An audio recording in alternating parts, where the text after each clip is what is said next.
Bien, muchas gracias, muy buenas tardes a todas, a todos ustedes. Una disculpa por el retraso, me agarró una tromba en el sur de la ciudad, que ya la resentirán ustedes al salir de esta reunión. Pero yo quisiera aprovechar esta oportunidad para ir delineando un conjunto de acciones vinculadas con la agenda legislativa que vamos a tener que desarrollar en este periodo de sesiones. Ya mis compañeras senadoras, tanto Angélica de la Peña como Lucero Saldaña, han hablado de una agenda muy puntual en seguimiento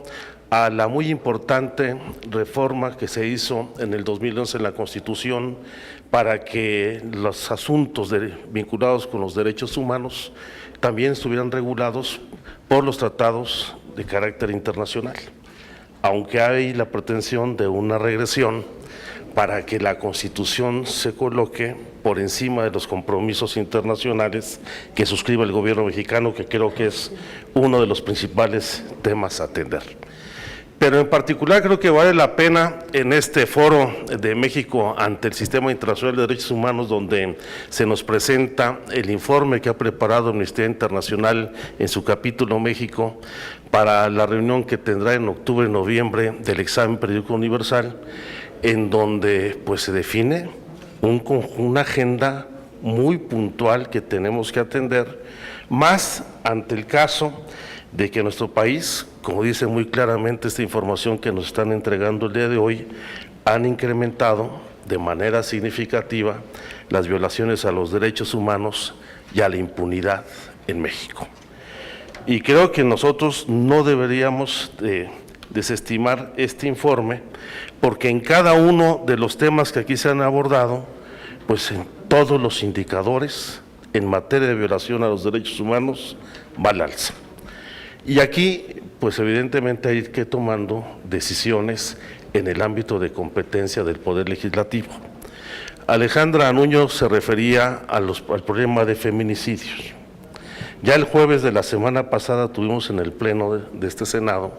una discusión sobre los mecanismos para declarar la alerta de feminicidio en algunas entidades, que siempre se convierte en un conflicto porque el partido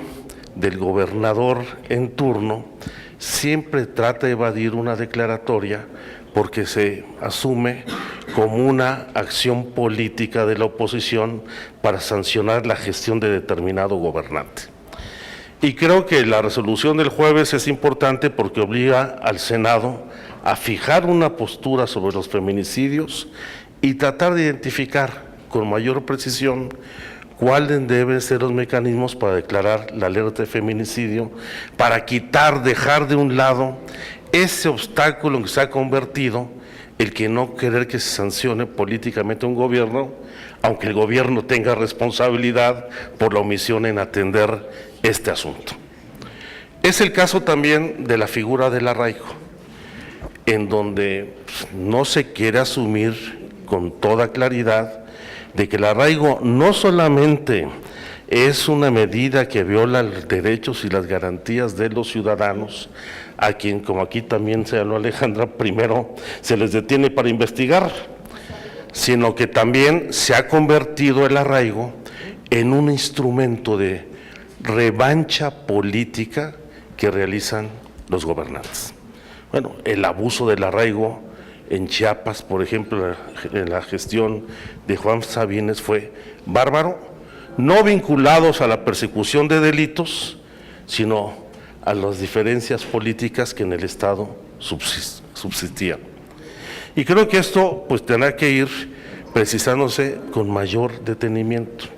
El artículo 215 del Código Penal sobre desaparición forzada,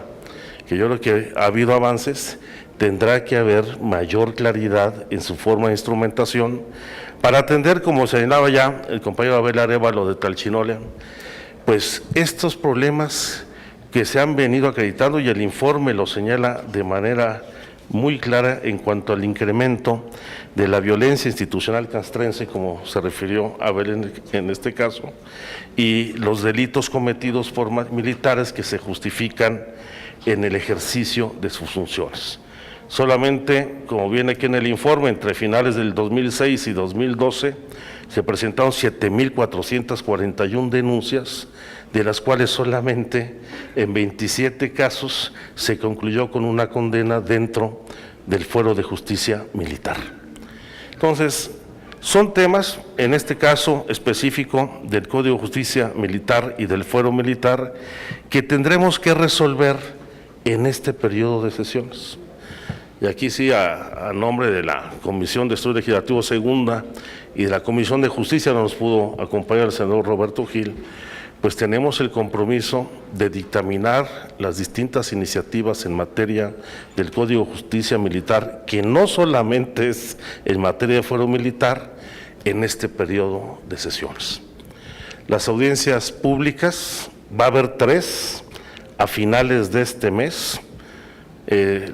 Participarán, por supuesto, las organizaciones no gubernamentales, organismos internacionales. Aquí refrendo la invitación a Amnistía Internacional, a Naciones Unidas, a todas las organizaciones que convocan a este evento, a que participen en estas audiencias. La primera será la de los organismos no gubernamentales, participarán posteriormente académicos, constitucionalistas, abogados, expertos en el tema, y participarán también las Fuerzas Armadas, con quienes hemos tenido ya varias discusiones sobre este tema, convencidos de que va a haber una reforma en materia de fuero militar,